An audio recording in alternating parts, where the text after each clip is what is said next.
Good morning, Brownsville. Good afternoon, good evening, depending on when you are watching this feed. If this is your first time here, welcome. My name is Frankie Olivo. Currently, we are streaming this on Facebook and on YouTube.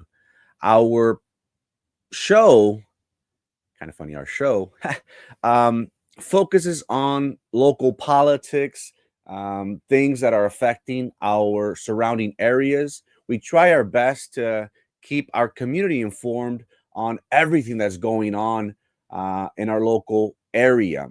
There's never a dull day in the city of Brownsville and Cameron County.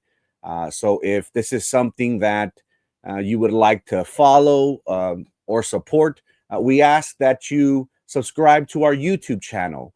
We come on every day, Monday through Friday at 9 a.m., same Batman time and same Batman channel. And thank you for tuning in today.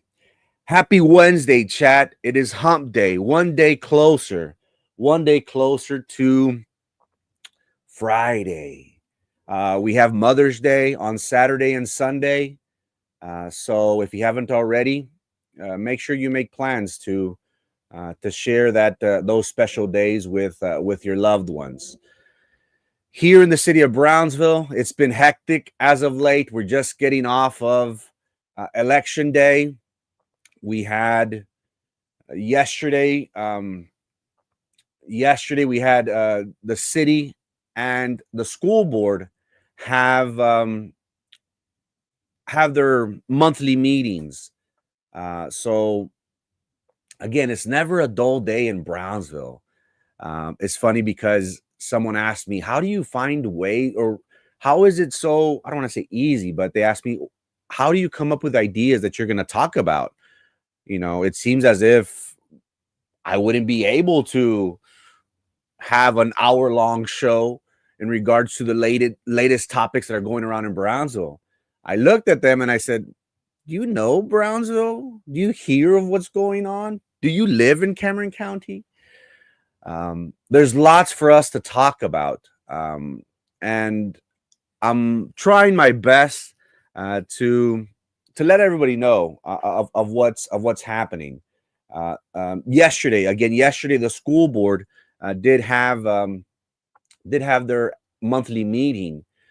Today, chat, we'll be focusing on the contract for the ISD Superintendent. Will that get renewed?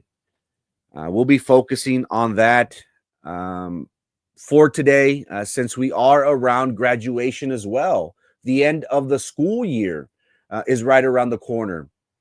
And while this, for many students and families, this time of year represents possibly a closure for those seniors that are graduating and possibly those juniors that are leaving high school early. This closure of public education probably comes to them and their families as kind of somber. All the memories that they created, the friendships, the different teachers and administrators that have impacted a student's life. Well, now they are going on to new changes, a new aspect in their life, the real world. I always wish there was somebody in my life that would have slapped me right before I graduated and said, get ready, because life is going to come at you fast. That's the beauty of graduating. And I still, again, I remember when I graduated, it was a big deal for my grandparents. I know my grandma was super excited. Me, I was kind of like, let's go eat. I'm ready. But this is a momentous time for the families. Possibly many families, such as mine, didn't have a higher education. They were forced to work at a young age. And what I've seen from our elder generations is that this is a big moment in their loved one's life. They say that parents always want what's best for their young ones. They try to give them an easier life, a better quality of life. And the thing that they talk about and preach about is going to school, getting your education. So while the BISD school year is about to end, a lot of uncertainties are in the air. Um, that is why I wanted to talk about this issue. Yesterday we spoke about how school vouchers was signed into law by Governor Abbott over the weekend, while all of our attention was on our city elections and the famous controversial venue and Starbase incorporating. While those important items were on the ballot on Saturday, Governor Abbott signed into law school vouchers. We spoke yesterday how we thought that competition ultimately would be good for BISD. It is no secret that for years, the district has been plagued with a lot of controversy.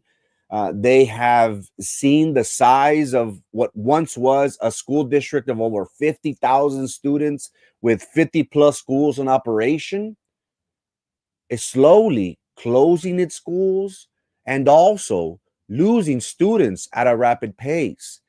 We've talked about the reasons why we feel as if that is happening. Many people have stated that we haven't had proper leadership on our school board, which has ultimately affected the district as a whole. Today we'll be talking about something very, very important that will ultimately guide the school district into a very, very uncertain time in where in 2026 school vouchers are going to be available. How is the dynamics going to change for the school district? Currently, right now, we're looking at 30 some thousand student enrollment. How is that going to affect the district? Also, we've been talking over and over again about Elon Musk.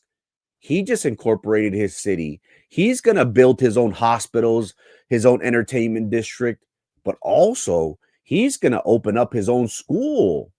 So can you imagine the cream of the crop that we have here in BISD, the students? Are they going to want to learn from Elon Musk and from his engineers and from his teachers? The focal point is STEM, science, technology, engineering, and math. Can we compare our STEM program to the likes of Elon Musk? There's going to be a lot of changes moving forward. And the scary thing is that right now, it seems as if we don't really have a certain direction in regards to leadership. Today, chat, we'll be talking about the BISD superintendent. Will he get his contract renewed? The interesting thing about this is it seems as if the super is on the chopping block. Currently, right now, the way it sits, the school board after the passing of its board president right now is at a 3-3 standstill. We have seen how important agenda items haven't been passed. When we talk about the issue of the bond, the vote was 3-3 and didn't pass. We're talking about a time in our lives where the school district will either sink or swim. Now, if we can talk about the bond for just a bit, when we talk about BISD, I want us to think of a gorilla, of a monster, of an entity that has so much property, so many buildings that requires constant upkeep and maintenance. What we have seen, unfortunately, has been that we haven't been up to par in regards to our facilities. It comes as no surprise to me that the district right now is in dire need of an uplift. BISD, for many individuals, whether we talk about attorneys, contractors, vendors, has been a honeypot for many people. It's hard. It's hard for all the prying hands to satisfy themselves because at the end of the day, we're talking about a school district with $500 million with a B. Currently, right now, the school district is worried about the school vouchers because we showed yesterday how the majority of their revenue for BISD comes from the state, over 52%. Property taxes bring in 52%. Property taxes brings in 12%. So a big pie of their revenue is in question. We spoke about yesterday how the idea of eliminating property taxes might not be so far-fetched in the near future. We can all agree that it seems as if year in and year out, our appraisal values for our properties are skyrocketing. When in reality, I would say possibly the 80 or 75% of homeowners haven't done any remodeling or renovations to their home, but yet they still see an increase in their bill. Elon Musk has openly stated that property taxes should be eliminated. Now, it's easy for the world's richest man who has a lot at stake to say that, right? When we look of Starbase and when we can imagine the world that's going to be created out there, all the big bucks that are going to be invested in that area. Would it be in Elon Musk's best interest to just get rid of property taxes? Possibly. And you might think and say, whoa, whoa, whoa, whoa. That's far-fetched, man. For property taxes to be eliminated? No. This might be a reality. If the world's richest man is in the inner circle of our current president, who resides in the state of Texas, who has brought in all his companies from California and made Texas their headquarters, wouldn't it be easy for him to eavesdrop, to send a message all the way to Austin to get this done? It's a possibility. How will that affect our school district? The superintendent is considered a CEO, a general manager, someone that ultimately has a vision for that school district and has individuals under them to implement his policies, his ideologies. Because at the end of the day, what they are measured on is scores, on numbers. If they don't produce, how will they be able to come back to the school board and say, I am worthy of a new contract? With the uncertainty that the school district will be facing, I would like to pose the question to the community. Does the superintendent deserve a new contract? That is something that I would like to focus on today. First, I would like to start off by painting a picture of how we got here. The previous superintendent, Dr. Rene Gutierrez, accepted a position in McAllen, which left this position here locally vacant. What we saw was that the school board appointed Dr. Chavez on a quote unquote interim basis. During the search for a superintendent in their quest to find Dr. Gutierrez's replacement, the school board made it known to those individuals that were going to be applying for this position, for the interim position, I apologize, that if you applied for the interim position, it was only temporary. This wasn't a consideration for the permanent job. Ultimately, that is the pitch that the school board made on those applicants. So essentially, what happened was that many individuals that at one point wanted to apply for the superintendent position in Brownsville didn't, because the understanding was that if you applied for the interim position, you wouldn't be considered to be the permanent replacement. So what did that do? That caused many individuals not to apply, because at the end of the day, the school district stated this is only an interim position. You're not going to be considered to lead BISD. Ultimately, what happened was that the school board members ended up choosing this interim superintendent on a permanent basis. And if we can talk a little bit about Dr. Chavez and his experience, from what we've gathered is that he is from Brownsville, was a student here, was a teacher here, was an administrator here. He served at the college, if I'm not mistaken. He served as assistant and possibly superintendent up north. So this isn't somebody who is green, who is brand new, who doesn't know the dynamics. And more importantly for him, he was well aware of the politics that this position brought.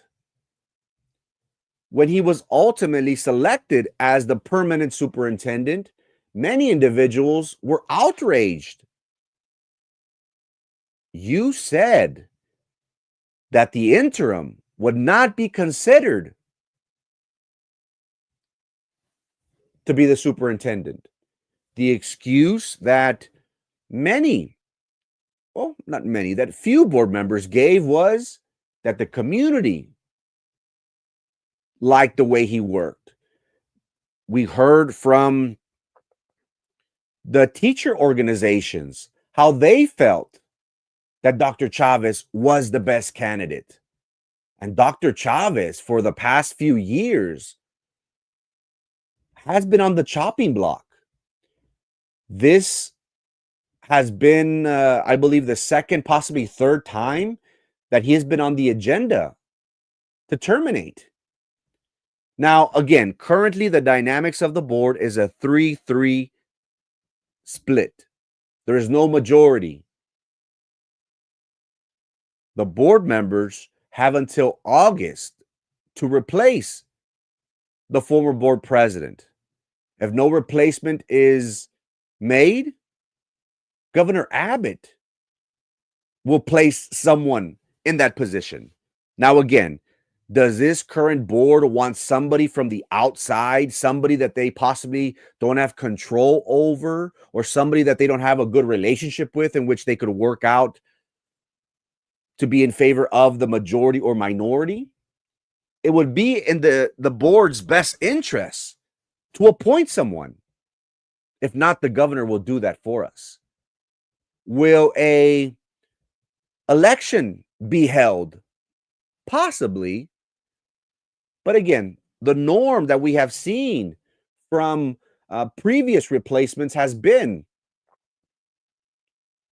that the board has chosen a replacement. And shortly thereafter, whether that be a year, year and a half, how they would have elections.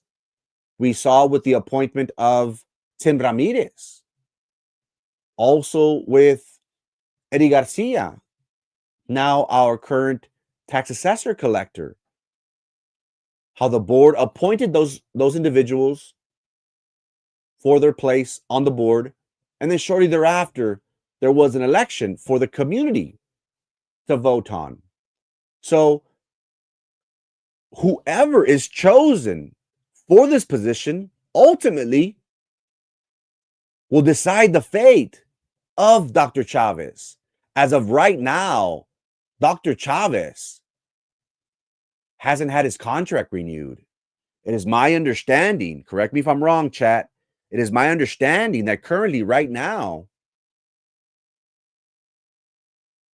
his contract ends in June. You're talking about a month away.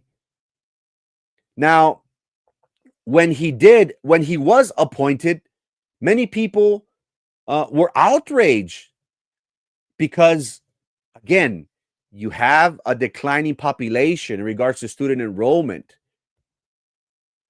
Should we be paying a superintendent $500,000 when we compare the likes of other school districts, similar school districts?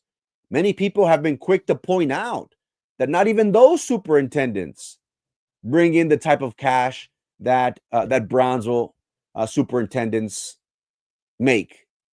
Now, this goes back to Rene Gutierrez. He was given a similar contract, if I'm not mistaken, after benefits, insurance, and everything was included in the package deal.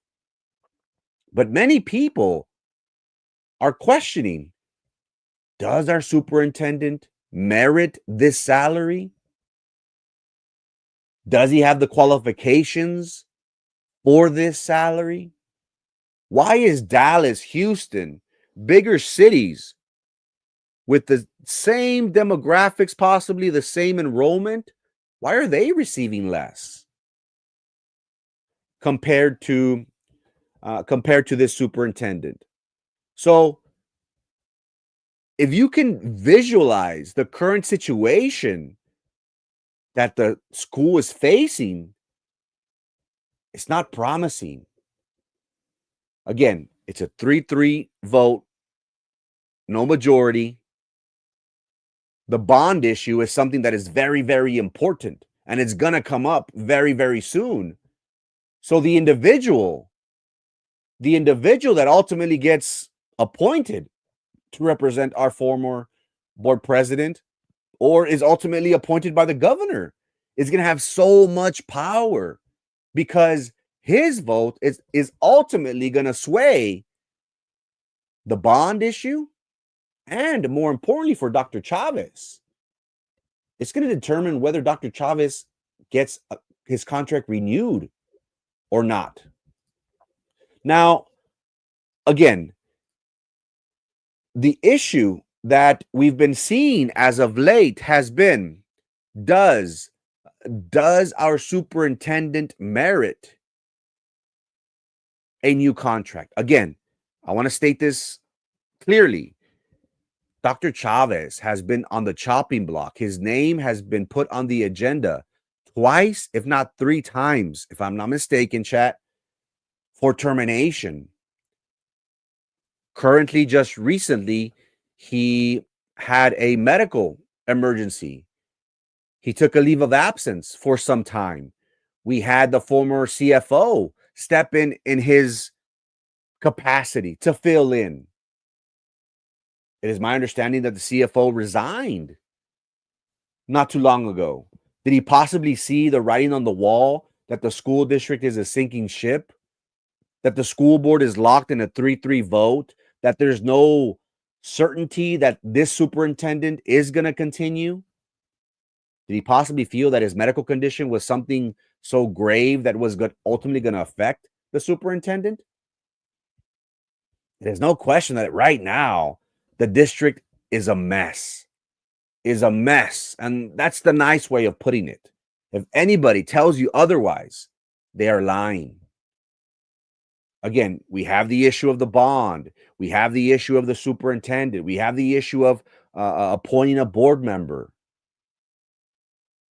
How should we measure Dr. Chavez's performance? Well, it should be based on merits, right? It should be based on performance. That is ultimately how a business operates, because a business sets certain standards, certain goals, a quota. You have to meet this by the first quarter, and we want to see an increase by the second and third quarter of sales. That's the way businesses work. And they look for those CEOs and managers that don't have excuses. All they do is produce numbers. I was fortunate to work telesales for a bit. And during COVID, unfortunately for many people, we saw a lot of death, a lot of sorrow. For me, COVID was the best time in my life. I was spending time with my beloved predecessor. We were coming on the tube every day, and I started my new profession. And I started working. I worked from home, and I was doing telesales. And I thought, man, this is easy money. But the business, all they cared about was numbers. Frankie, did you do 20 sales today? Did you enroll 20 people today? Your number is 20, Frankie. Did you meet that number? They don't care if you're sick. They don't care if you have issues. They don't care if that doesn't bother me. I hired you for a reason. Did you produce? Yes, yes, or no? If we can look at the numbers previously, we see how during Dr. Rene Gutierrez's last evaluation from the state of Texas, we see how he produced rather well, I guess. When we talk about COVID, um, COVID times were crazy. Who can forget the teachers, administrators? They were under so much stress and anxiety because they had to learn how to teach through Zoom. Sometimes they had those teachers that were hybrid, that they were forced to teach in person and also had the responsibility of teaching through Zoom. Many people reached out and said, I can't manage. I can't do it. I can't even take care of my children. I can't even help them with their homework because I'm flabbergasted.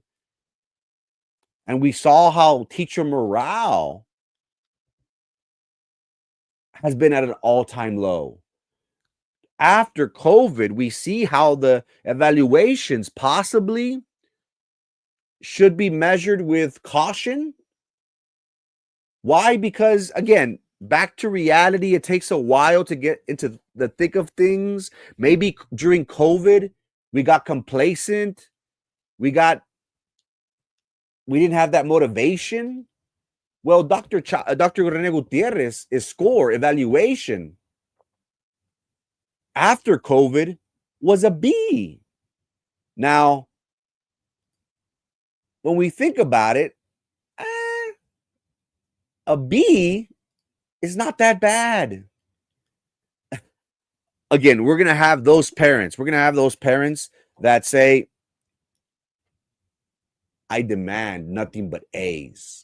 And rightfully so. You have those individuals that want the very best for their child and demand the very best. Hey, man, you don't have to work. You don't have to do nothing. I pay for all your supplies. All I expect for you is to produce high numbers. When we talk about a B after COVID and all the craziness that it brought, a B isn't so bad, is it? That is what ultimately Dr. Rene Gutierrez brought in, which you compare that to other school districts, it was subpar. But again, it was after COVID. So we really can't blame him and say, oh, you're horrible. No, because again, it took a year, possibly two, for the learning instruction to go back to normal, to even the students to get back into the routine of being in class, possibly. Just earlier this month, earlier or uh, not too long ago, TEA released its ratings for the Rio Grande Valley, and we saw how BISD under Dr. Chavez performed at a B plus.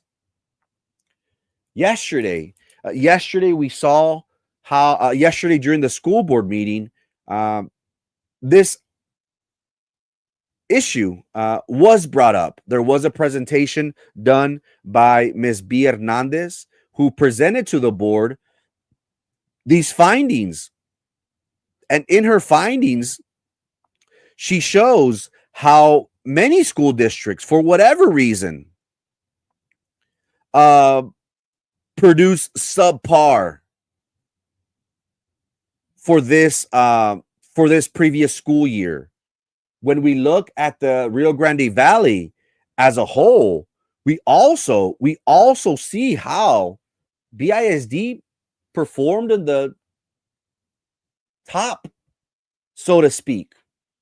I believe, if I'm not mistaken, South Texas ISD performed very well. But if we look at the school district as a whole, the numbers weren't that bad.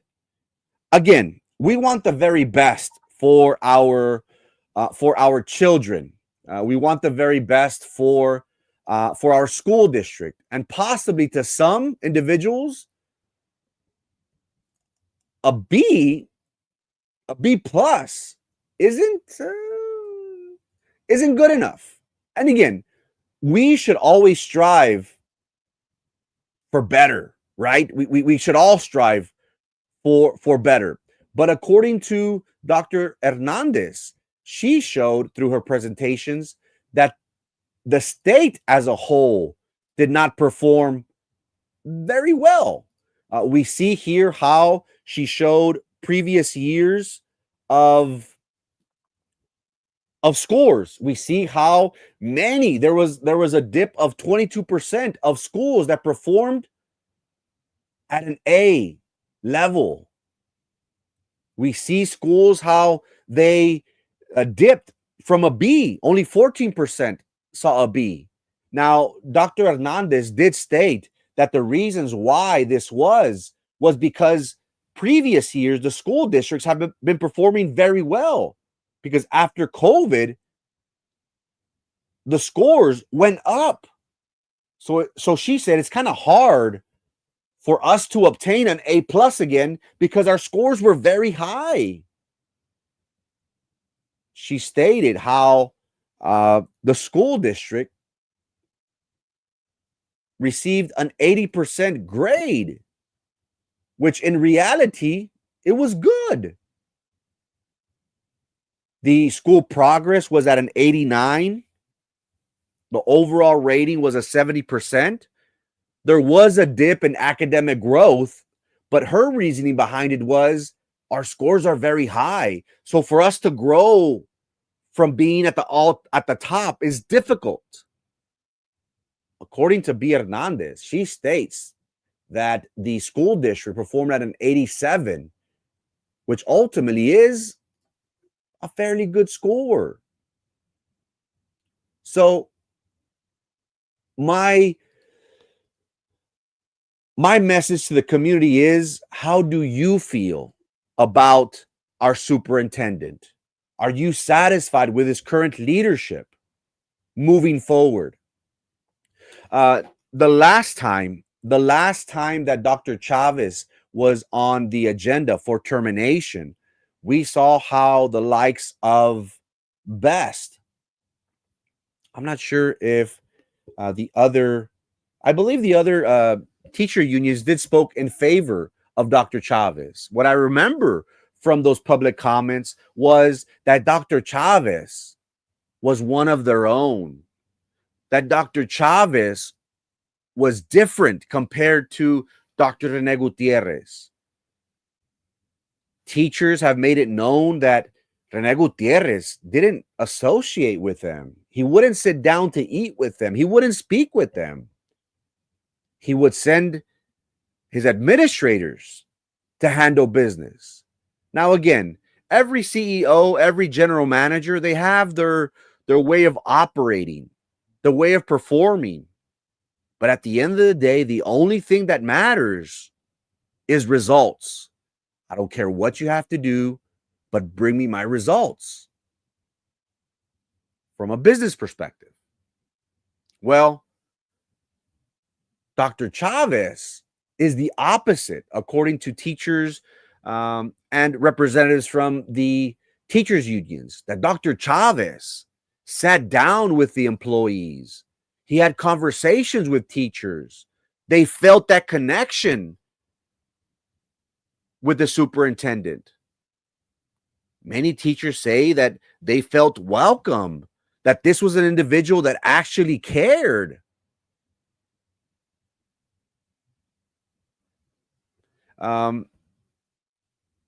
We heard how Dr. Sendejas was very stern, how she was very strong. But ultimately, Dr. Sendejas produced, and she brought the school district, and she maintained the school district at an A+. The people that I've spoken with are very fond of Dr. Sendejas, even though she ruled with an iron fist. She produced. How was the change from Dr. Rene Gutierrez? He changed the way he operated. If I'm not mistaken, Dr. Sendejas only had 2 administrators under her, or 2 assistants under her. Dr. Rene Gutierrez hired 4, possibly more administrators under him. Again, every CEO, every general manager, they have their modus operandum, the way they operate, the way they work. The only thing that matters is numbers. How does the community feel about your superintendent? Again, I want to paint a picture for you. And I try to do that every day, Monday through Friday, 9 a.m. You better tune in. Dr. Chavez is receiving $435 million per year. He has been on the agenda 2, possibly 3 times already. There is one side, the minority, I guess, for now. Well, they're both in the minority. It's a deadlock. But the former minority has put his name on the agenda several times. While we have heard people that have come out in support of Dr. Chavez and state, if I'm not mistaken, Reva McNair, who served on the facilities committee, she stated that there's dysfunction within the school board. How can you want to have somebody terminated when he is adored by his people, when he is doing good about his people?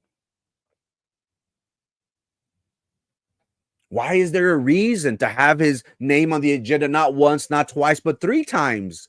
Shouldn't we focus on other pressing matters? Now, many people are criticizing Dr. Chavez because of his latest medical emergency. He had to rehab for several months. I think he's only been out 2-3 months. Many people are saying he's not capable of leading this school district. He needs to focus on his health.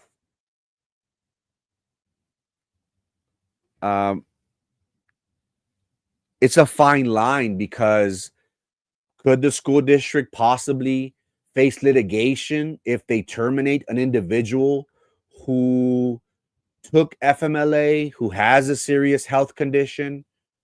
Could he possibly be terminated for that? Will the district get sued? Possibly. But the interesting thing is that his contract is about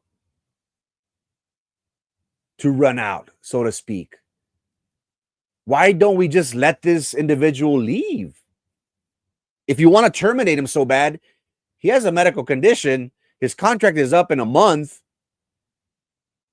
Maybe let him stay on until you find a permanent replacement, until you find someone that is capable of leading the school district. Again, politics is crazy.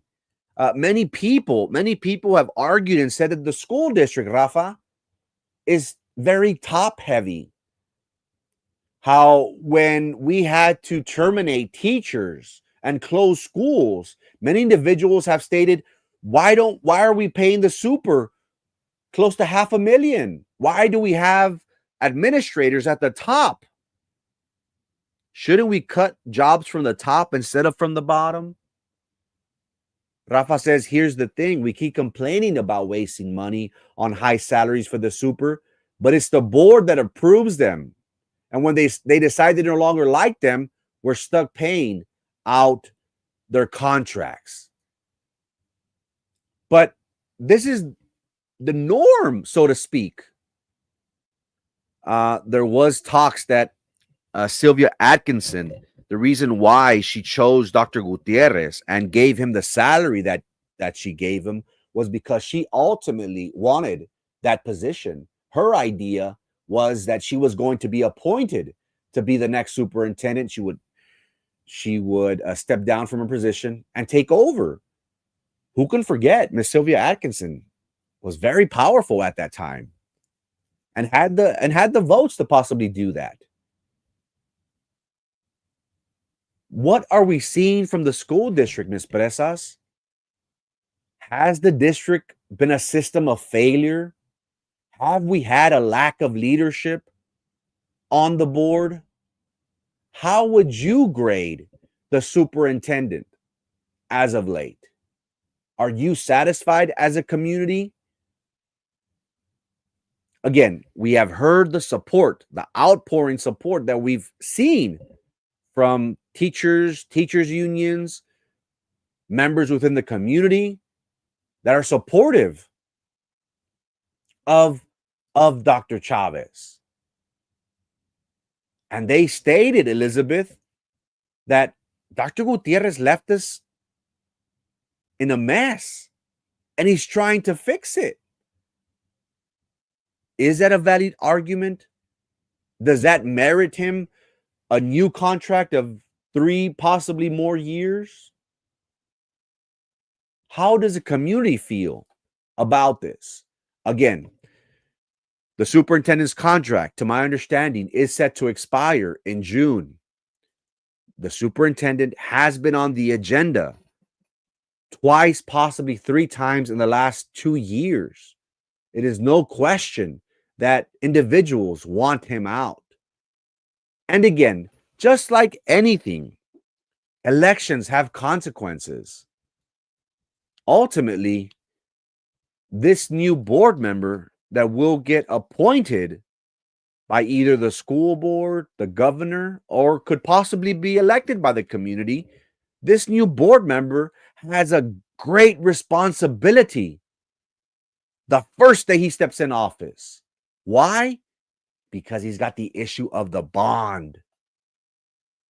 The bond, ladies and gentlemen, is something that the school board desperately needs.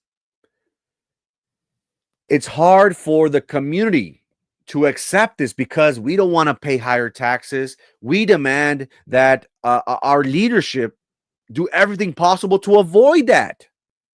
But what have we seen from former board members, individuals that have served more than one term?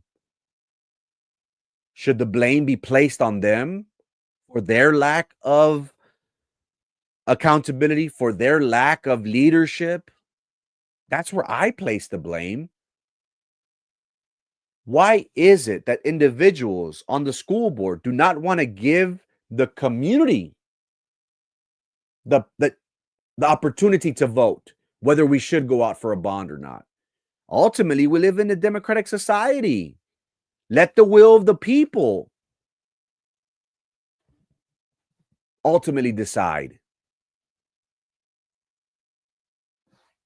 The issue here is that we have board members that have not done their due diligence, that have not been held accountable.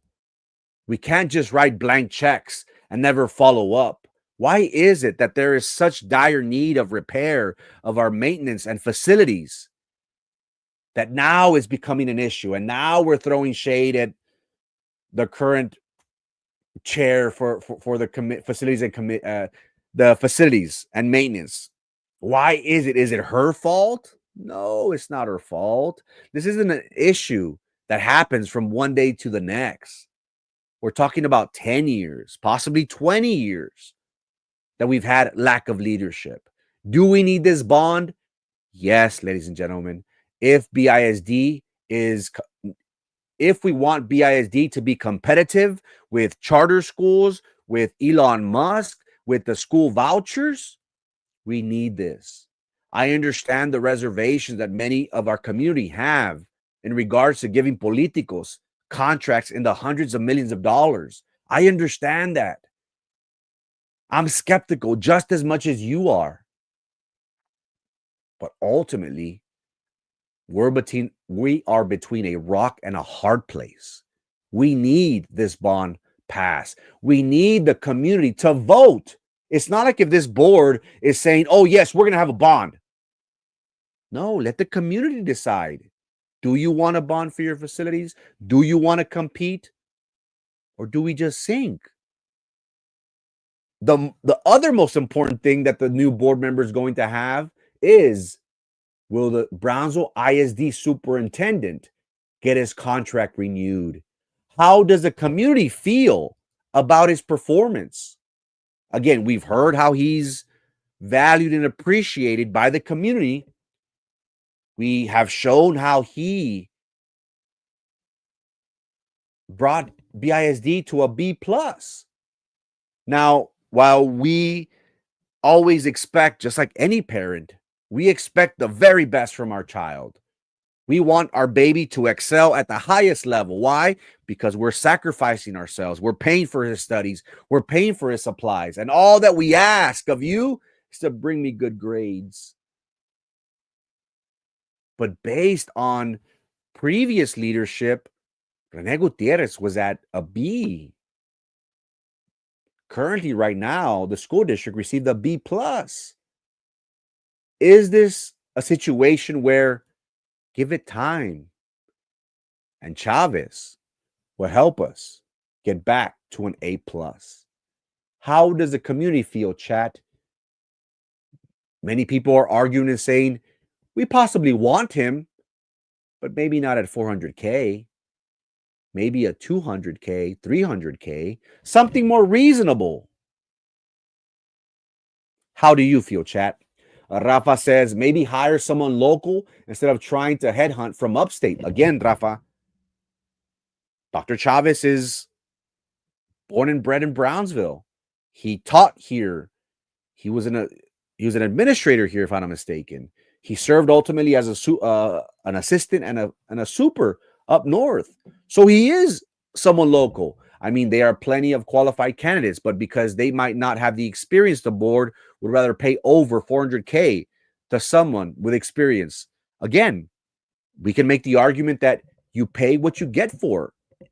If you're going to pay someone 200K, Rafa says maybe they're not qualified. Maybe they don't have the experience needed. And maybe we do need to pay someone the big bucks. Maybe.